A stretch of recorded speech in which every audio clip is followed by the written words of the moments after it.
Your print's looking faint, streaky, or just not firing right? It could be your damper's acting up. Well, we know that's annoying.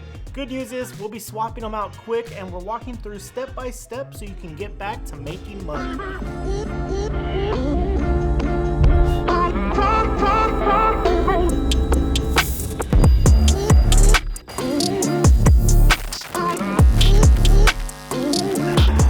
Howdy everyone, Gabriel here with ImpactUSA. Welcome back to First Press, where we teach you everything from your printer setup to actually making money with it.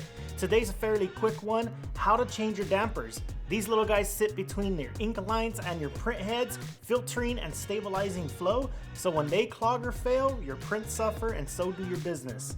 So, first things first, let's dive into the print head assembly. Since we're messing with inks, let's grab some towels, lay them around to catch any drips. The last thing we want is ink rolling down your ribbon cables and frying stuff like your print head, or worse, the board itself. Cool tip to prevent that is turn off your printer. Unplug it before we even get started. Now, gently grab the dampers in question only from the edges. Pull it straight up from the sides, wiggle if needed, but easy does it. Never grab it from the middle where the bladder is, or you'll get a mess like this.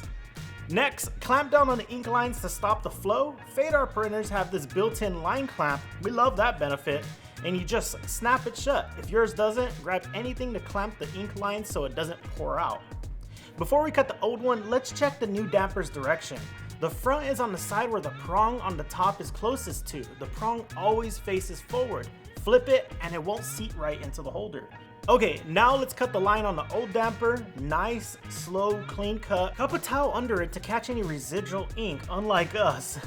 Disconnect fully, then grab your new damper, slide the ink over the barb, and make sure it goes past the second barb, not just the first, to ensure a solid seal. Unclamp the line slowly, let the ink start flowing in naturally, and then grab a syringe and pull the rest through to fully prime the damper, so we have no air bubbles.